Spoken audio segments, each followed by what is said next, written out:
ادامه برنامه‌های رادیوی فرهنگ به افتخار 672 گردی بزرگداشتی کمال خوجندی.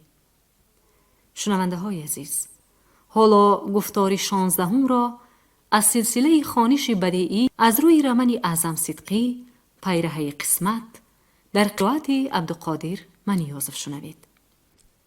دیگر دو زن به سلام خان آمدند. ملیکه هنگامی به تخت نشستن خان آمد و سلام داد و به کرسی دست راست نشست. خان هم خود را به نادانی زده سببی به سلام نآمدنش را از هوسگل نپرسید. خانی بزرگ، به شما عرضی دارم. بفرمایید ملیکه. الان من حق ندارم درخواستی از شما بکنم، ولی مناسبتی بین ما وادار می کند از شما خواهش نمایم که امروز با من طعام پیشین خورید. اگر راضی باشید بعد پیشین به کوشک من بیایید. با جان و دل خود طالب دیدار شما بودم. رخصت دهید بروم، به قبول شما آماده باشم. چی طعام فرمایم؟ هر چی دلتان می خواهد. تشکر عظیم نموده به در رفت. ملیکه به دری برآمد نرسیده وزیر دربار را دوچار کرد. ملیکه چرا کرسی تخت را ترک کرده می روید؟ تخت شاهی بی شما یک گوشه خالی است. خالی گذاشتم که شما بشینید و به شرطی که آن وظیفه هایی که من در نزد خان ادا می کنم به عهده گیرید. وظیفه اتان به خودتان نصیب کند، اما روزهای آخر می بینم که خانی بزرگ به ادای وظیفه های شما نیازی ندارند. ملیکه که مگر شما مرا عوض کرده اید جناب وزیر؟ ملیکه قاه زده خندیده از قبولگاه تخت جا برآمده رفت. وزیر عصبی شد، رنگ رویش با چنین حالی پریشان دل نکرد که به نزد خان درآید. پس گشته بیرون برآمد. گشت پیشین در شیپنگ لب حوض باغ خان آراسته بودند. ملیکه در انتظار خان بود. از وقت وعدگی 2 ساعت گذشت ولی از خان درک نبود. هر وقت دیر ماند قاصد می فرستاد آگاه می نمود که تأخیر می کند. به دل می گذراند ملیکه اعتبار من نخواد در نزد او تا به این درجه پست. خان بیاید بگو تنها تناول کند. به کنیز و پیش خدمت آشخانه امر داد ملیکه و راه کوشک را پیش گرفت. چند قدم ماند که خان از خمگشت گلگشت برآمد. ملیکه فریاد کرد. هوسگل چون دید که خان او را فریاد دارد، باری الم و یأس از دوشش افتاد. با چهره شکفته به سویش شتافت. چست و چالاک پسی بوته. ملیکه دستش را حلقه کرده به گردن خان انداخت، ببوسید و کتف او نهاده آبی دیده ریخت. اشک میزی؟ مرغ وصل تشنه بود، از دیده آبش دهم. به سوی دسترخوان اشاره نمود.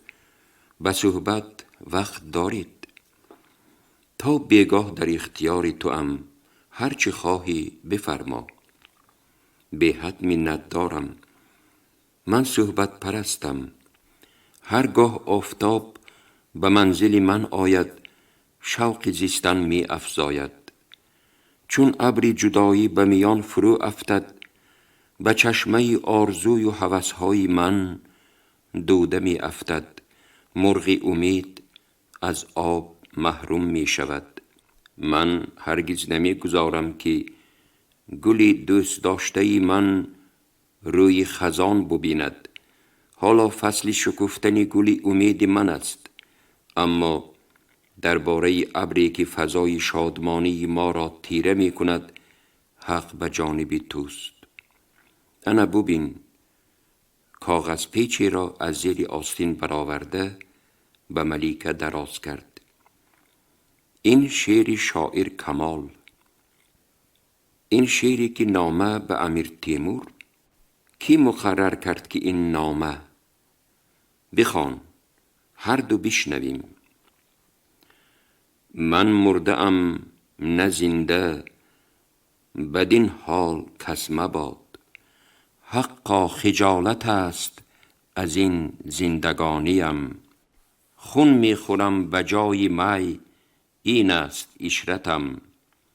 جانم به لب رسید از این کامرانیم. ای باد رنجه کن قدمی در حریم شاه، آنگه به عرض او برسان ناتوانیم. این نامه چطور به دست شما افتاد؟ نامه بر را وزیر دستگیر کرده است. با قاصد واخوردید؟ نه، واقعا او را به اینجا بیارن چی می شود؟ کاری ثواب می شد و حقیقت آشکار می گشت. به کنیز بفرمایید قاصد مرا حاضر کند. به چشم. ملیکه کف کوفت. از پس بوته گل کنیز ملیکه تعظیم کنان آمد. سپارش گرفت و در تاز برفت. کنیز با مرد خوشقامتی بهادر جثه زود برگشت. قاصد تعظیم کرده به خدمت آماده بودنش را افاده نمود. تختمیش خان امر داد که بندی را به نزد او بیارند. با اشاره ملیکه کنیز به جامهای طلا می ریخته روی لگنچه سیمین گذاشته به خان و ملیکه آورد. خان یکی را گرفته به هوسگل داد و دویمش را خودش برداشت. یک قلت نوشیدند و قدح‌ها را روی لگنچه گذاشتند. کنیز لگند را بر روی دسترخوان گذاشت و خود برفت. سخنی ما ناتمام ماند. یادآور شد خان. شما به من نامه دادید. فی الفور حسن خط شاعر از پیش نظرم گذشت و چنین نتیجه برداشتم که او ننوشته است. وی خوش خط، اما حرفهای او یک رنگ و هموار نیستند. کتف دست راستش آزار دارد. از این باعث دستش کمی می لرزد.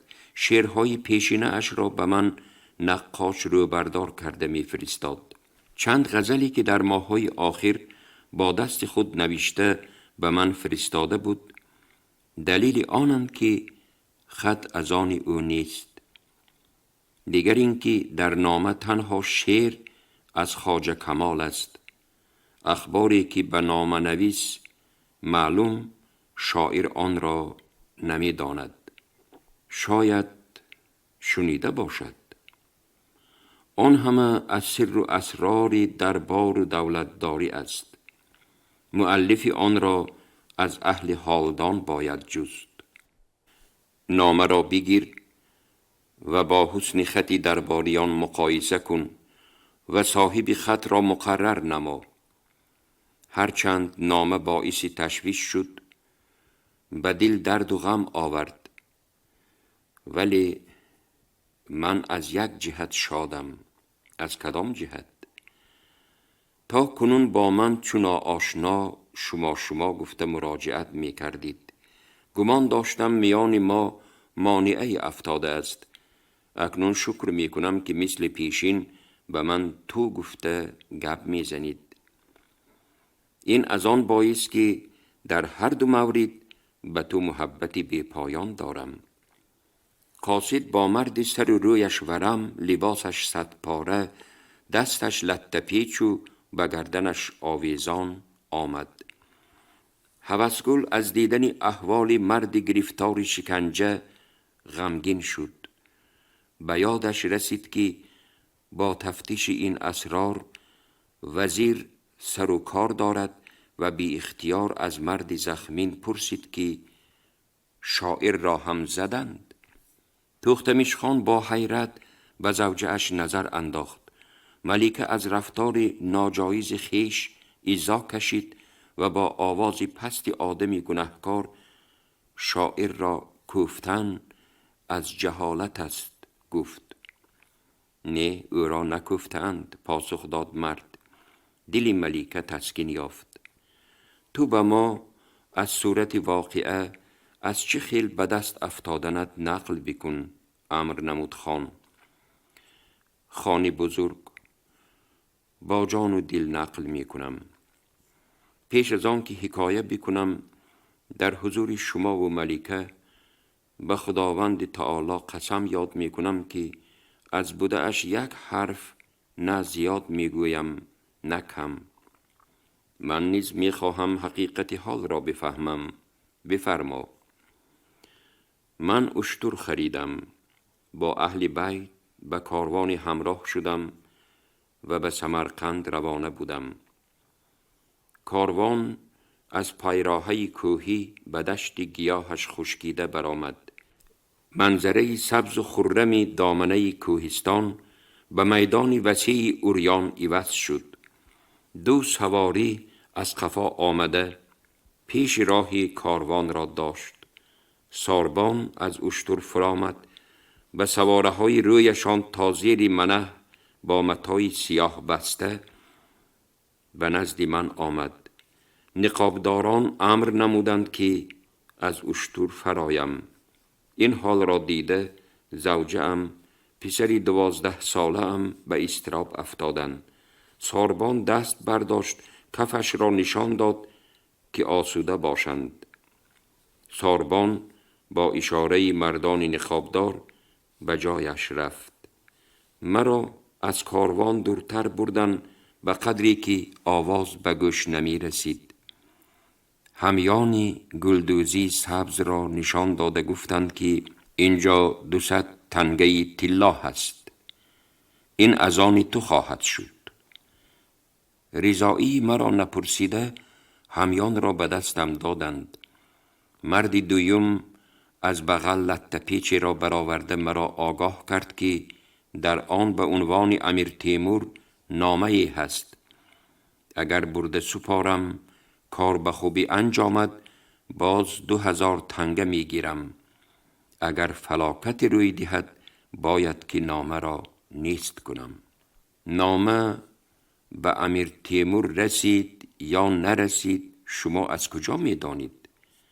کار به خوبی انجامید یا نه انجامید من از کجا می دانم؟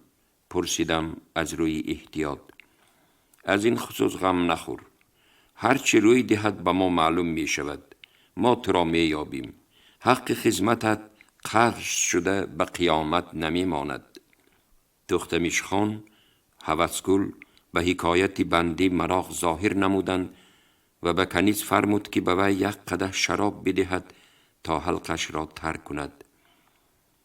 مردی تنپاره با حرصی تمام شراب را نوشیده جام را خالی کرد. کمتر به تنم خون دوید. جسم و جانم از آزار اندک فارغ شد. عرض نمود اسیر. هرچی می خواستند گفتم. به دهانکشایی به من امکان ندادند. به اسب سوار شده به قفا برگشتند. بیابان پسی سر شد. به مرزه یک ده رسیدیم. آفتاب به زیر دامنی دشت فرو می نشست. وقتی پادگردی بود گاو و گوساله بز و گوسفندان از چراگاه به ده بر می گشتند. از پس آنها انبوهی چنگی را باقی می ماند. از بین چنگ و غباری را 2 مرد مسلح تیلپکدار برآمد. به ساربان سلام داده سر جنباندند و راست هر دو به نزد اشتری من آمدند. من پیاده می رفتم. به هیچ پرسجو یکی مرا محکم داشت، دیگرش به بغلم دست انداخته نامه را گرفت. پسرم زوراوری آنها را دیده میخواست داد زند. مادرش خوب کرد که با کفی دست دهان او را بست. وگرنه آنها را نیز اسیر می آوردند. تختمیش خان به اضطراب افتاد و زوجه‌اش رو آورد و گفت: از تخمین من این کار پردهشت است. قصدی سرنگون کردن دولت را دارند. به فهم من او را برای چشم بندی به چنین احوال آورده اند. تنگه ها کجا شدند؟ هر دو پل را شمرده برابر تقسیم کرده گرفتند. شاید آنها همان مردهای نقابدار بودند؟ پرسید خان. نه، سواره های اوله به مثل این سپاهیان خرد جثه نبودند. به اینجا آورده از تو چی خواستند؟ پرسید خان. برای چی اینقدر شته زدند؟ خواستند اقرار کنم که این نامه را به من خواجه کمال نام شاعر داده است. از دور به من نشان دادند که در عمرم او را ندیدم. من این را عرض کردم. آنها مرا می زدند، لگد کوب می کردند که گناهم را به گردن گیرم. مجبور کردند چند بیت او را از یاد کنم. آن چه بیتند؟ پرسید ملیکه. من مرده ام نه زنده، بدین حال کس مباد. حقا خجالت است از این زندگانیم. کفایه، فرمود هوسگل.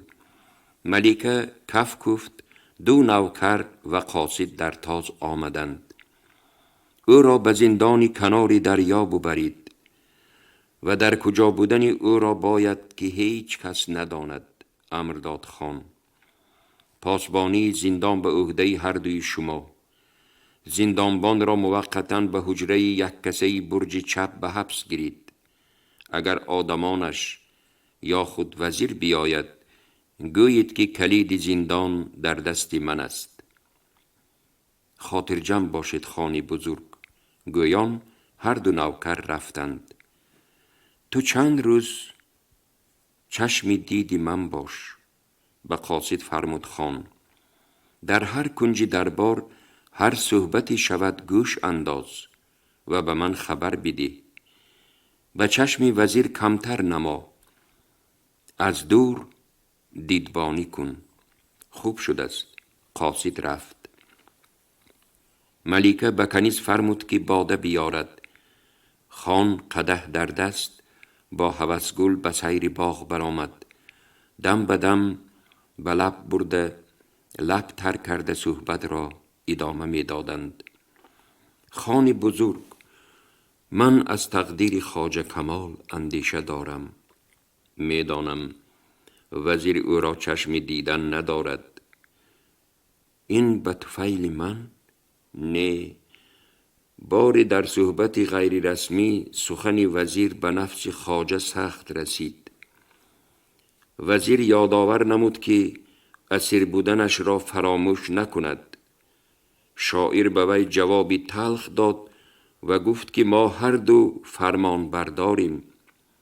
من در خلعت فقیری و تو به زیر پالان آراسته. من اشعار دل می آفرم و تو نقشه مکر می کشی.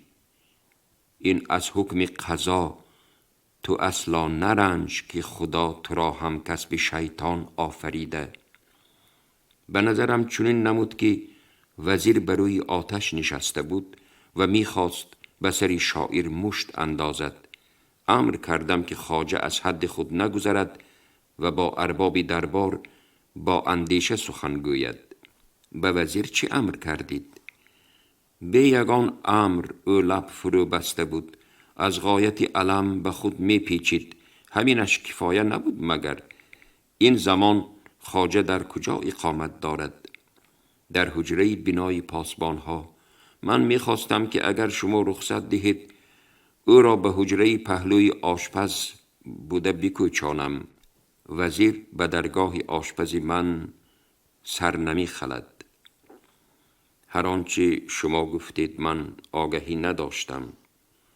مادام که وزیر به نامه‌نویسی متهم می کند، می تواند او را به استنطاق برد. وی آدمی دردمند به ضرب و لطاب آورده نمی تواند. اختیار شاعر در دست توست، تا می توانی احتیاط بکن. تشکر. مرا امروز خیلی شاد نمودید. گمان داشتم که من زوجه فراموش شده ام. باری دیگر خدا را شکر که تا کنون لطف شما به من زیاد است. شبی تار، ماه به پس ابرها دم به دم رو پناه نموده، باز از روزنه بین حجاب نور می افکند. زنی چادر پیچ زود زود قدم نهاده تک تک دیواری باغ روانه بود. از خفای او خواجه کمال پی گرفته به جانب روشنایی می رفت. هر دو به دروازه پنجره اش آهنین رسیدند که دریچه وسط آن باز بود. به باغ در آمدند. زنی راه بلد خواجه را به پیرهی بین بوته ها می برد. هر دو برابری رو کشادن ماه به قصر نزدیک شده غیب زدند. در درآمدگاه کوشک بر سر 2 ستون فانوس ها فروزان بودند. به گردش پاسبان ها پس و پیش قدم می برداشتند. نظام قدممانی اشان شهادت می داد که آنها راه گرد قصر را قدم شمار می کنند. کنیز با دری مخفی وارد کوشک شد و بری چادر سیاهش را کشاد و شمدانچه زینه‌پایه را روشن نمود. هر دو به زینه‌پایه مرمرین به آشیانه دویم برآمدند. به چپ تاب خوردند، به دالان قدم نهادند و در داخل آن به در 2 قبته کنگره بندی وارد شدند. شما اینجا میمانید، بفهماند کنیز و خود به خانه دست راست درآمد. چند مدت گذشت. کسی از در بیرون نمی آمد.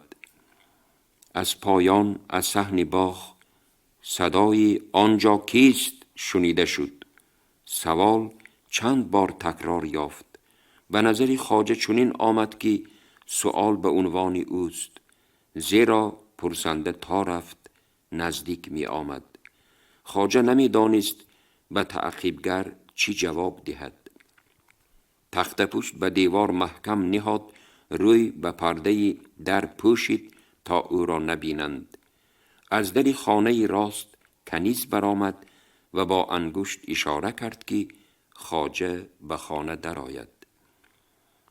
در پیش نظر شاعر خانه نیمروشنی با حشمت پدید آمد که در پیشگه آن کتی بلند جاگهدار بود.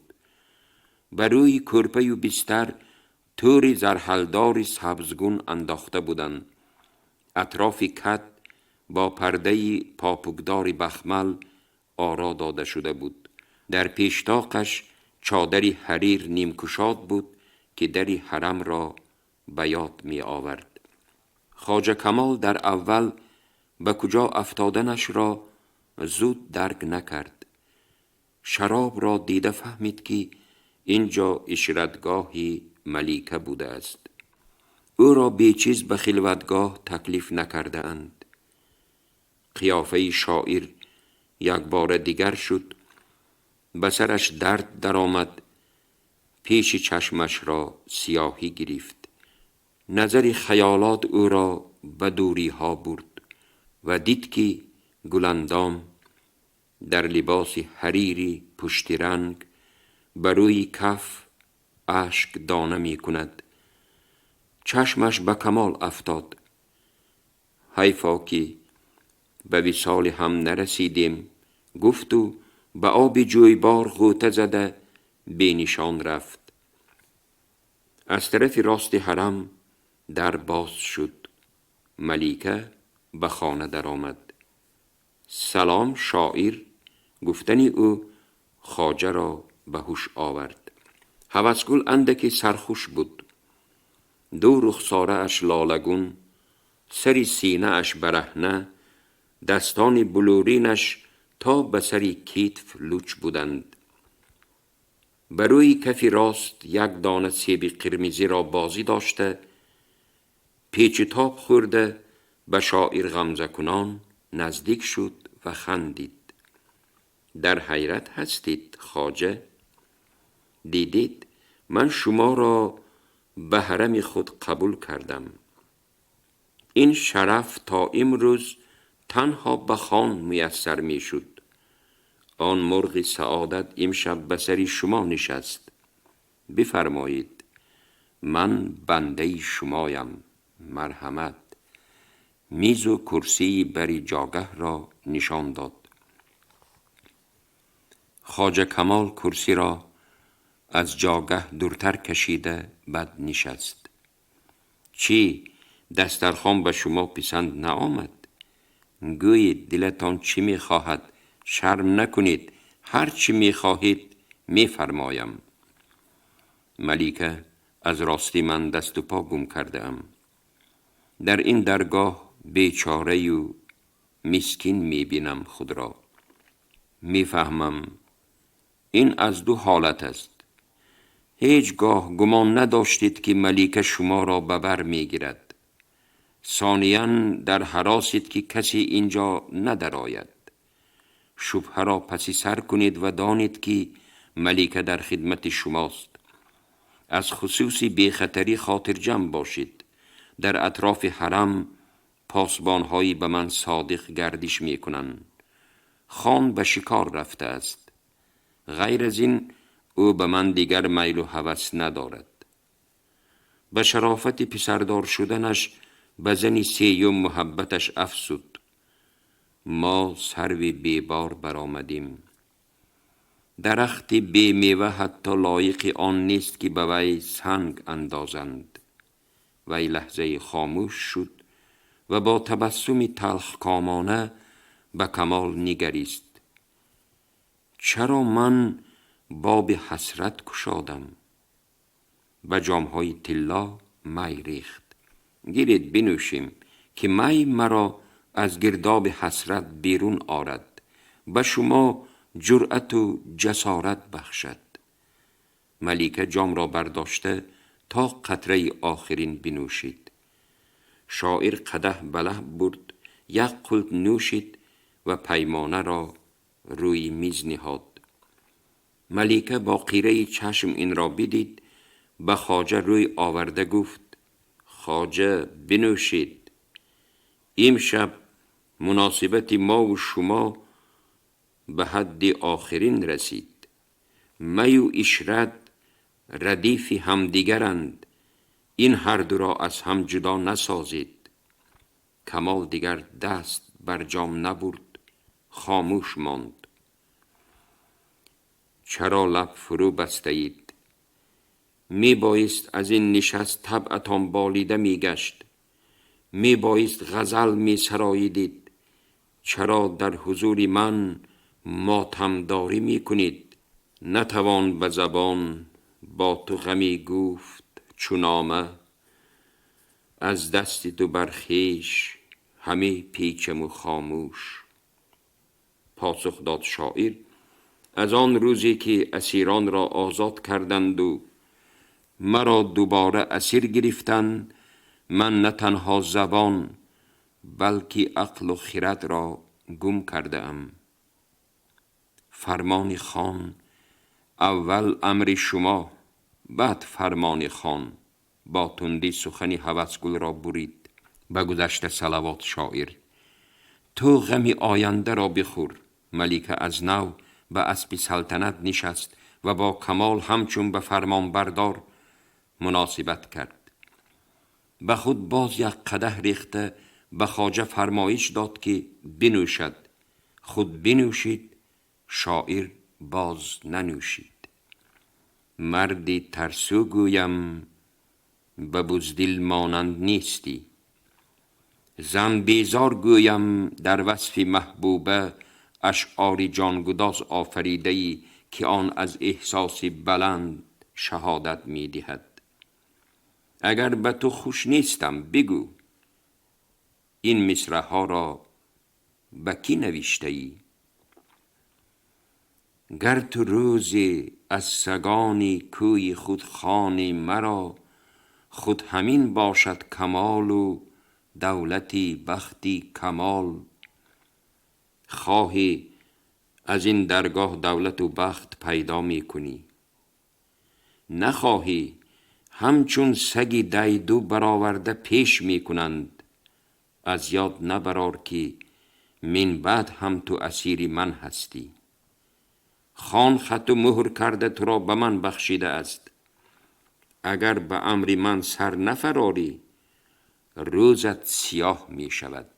به گمان شما من روزی روشن دارم.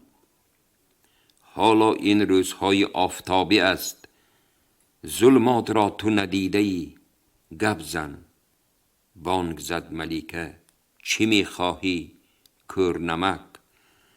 عذر می خواهم ملیکه، عزم دارم که کورنمک نباشم. از حد اسارت قدمی بیرون نگذارم و پاک دامن بمانم. ملیکه، باری گذشته به شما عرض کرده بودم که به راهی مقدس روانه ام. می خواهم تا به مکة الله. اول کعبه و قبله دلی مرا تا به آخر تسخیر می کنی، بعد می توانی به هر کجا خواهی بروی. در سرشت من ناپاکی نیست. من نمی توانم در راهی بس است. بانگ زد ملیکه. باری سیوم آگاه می کنم که قسمتی تو به دستی من است. دستانش را مشت کرده نشان داد. مردی با نامه خیانتکاری به دست افتاد. وزیر گمانبر است که نامه نویس تو هستی. اگر من این را تصدیق کنم جانت را به جبار می سپارند. من این را نمی خواهم، چون که دلم پشت و پناهی توست. من از آنهایی نیستم که سید را به آسانی آزاد بکنم. من آن بازم که اول بال و پرت را می کنم، بعد سر می دهم و هر وقت خواهم باز به چنگالم می گیرم. ملیکه کف گفته بود که کنیز در آمد. برید او را تا منزل آخرت گسیل کنید. وزیر دربار در احاطه 4 نفر به گلگشت قصر ملیکه آمد. به نوکران سپارش داد و خود به سوی زینه درآمدگاه روان شد. دری درآمد گشاده شده به پیشواز وزیر هوسگل برآمد. هر دو در سر زینه با هم واخوردند. ملیکه به سلام وزیر علیک گرفت و با کنیز به پایان فرآمد. به زینه های مرمرین چنان قدم می گذاشت که گویا آن را می شماریده باشد. در سر هر زینه باز ایستاده به کنج و کنار نظر می دواند. بیخواست چشمش به نوکران وزیر افتاد و با غضب به وزیر رو آورد. سواره های خود را به باغ من چریدنی آوردید. مگر نمی دانید که در این درگاه برای حیوان ها جای نیست؟ مرا هم قبول نمی کنید مگر؟ وزیر سؤال داده در عین حال دست جنبانده اشاره کرد که نوکران برآمده روند. می بخشید، من نیت سیزخانه ساختن ندارم. ملیکه به صحن باغ برآمد. وزیر چالاکانه پس گلبته گذشته پیش راه ملیکه را گرفت. ملیکه محترمه، به چنین روزی سید چهره غمگین به شما نمی زیبد. چی می زیبد چی نمی زیبد من خود می دانم، اما نمی دانم که امروز چرا روزی سید بوده است. این پگاه در روی زمین ماه را دوچار آمدم و در آسمان آفتاب را. اول ملیکه را بعد در آسمان آفتاب را نشان داده گفت وزیر. شما در اغراق و محابات همتا ندارید. خدا را صد شکر که یک هنری ناچیزی بنده را پسندیدید. بلی، یکی از هنرهایتان را نام بردم که حالا عیان شد. وزیر سرخم کرده منتداری بیان نمود، ولی فهمیده نمی شد که سخن ملیکه را تصدیق می کند یا نه. ملیکه: به شما سخنی مخفی داشتم. به من سخنی مخفی؟ هوسگل با تعجب به سوی کنیز متوجه شد. کنیز سر جنبانده به جانب شیپنگ لب حوض رفت. وزیر و ملیکه آهسته آهسته با پیراهی بین گلزار قدم برداشته نهایت به سوی شیپنگ روانه شدند. چرا خاموشید؟ یا در دکان خیال سر مخفی می بافید؟ نمی دانم فکرم را چه خیل افاده کنم. هر بار می خواهم مطلبم را به شما بفهمانم، اما دهان نکشاده سخنم را می برید. هرچی می خواهید بگویید. من دیگر به سخن شما اره نمی زنم. خود را آنقدر بی جرأت نشان ندهید که من به این باور نمی کنم. وزیر از راه باز ایستاد و به ملیکه با استهزا نگریست. لبان ملیکه به خنده مایل شدند. انا اکنون صورت حقیقی خود را نشان دادید. خوش، به سری مطلب آییم. ملیکه، وظیفه دارم از بعضی ناخوشی های دربار شما را آگاه سازم که این به منفعت ما و شماست. از کی این جانب منفعت ما و شما به هم پیوست شده است؟ از بازی که شما مرا نمی پسندید. یعنی در خلوتگاه با خیانتکار دولت بزم آراستن شما خیانتکار گفته کرا در نظر دارید؟ خواجه کمالی و شاعری بزرگ است. با او در خلوتگاه نه، بلکه آشکارا در پیش نظر اهل دربار بزم آراستم. شما فخر کنید که با او در یک منزل قدم به زمین می گذارید. بزم در نبودن خان؟ مادام که شما صحبت خاصه را محکوم می کنید، چرا مرا به نشست تنهایی در کشک خود دعوت می کنید؟ مرا با غلام زشت برابر نکنید. شما آیا زیبا صورتید؟ دست برداشته سر و لباسی با کرد و فرش را نشان داد. به گفت خواجه کمال این پالان رنگی به شما خوب زیبیده است. او در حق شما بر اینها چه خوش آورده است؟ تا تو سرپرستی اهل معنی را کجا بینی؟ به چشم اهل معنی می توان دید اهل معنا را. هرچند او خوشگو است، از اهل معنی خیش دست و دل بشویید. آن روز دور نیست که خیانتگر بودن او اثبات می گردد و شما سری او را در روی دار خواهید دید. یعنی شما در کوشش بدنام کردن خواجه کمال هستید. بیهوده زحمت نکشید. این به شما میسر نمی شود. خواجه کمال در پاک دامنی، صاحب دلی، صدق و صداقت همتا ندارد. او پاک دامن است. فهمیدید؟ وزیر به خود پیچیده ذوق کرد و با آواز بلند خندیده گفت: ملیکه ببخشید، من دامن او را بوی نکشیدم، ولی خود می دانم که به زیر دامن فریب خنجری ریا را پنهان می دارد. تیار است آن تیغ را به قلب ما و شما بخلد. اگر شما سری وقت از خواب غفلت بیدار نشوید، خود را زیر بار ملامت می گذارید.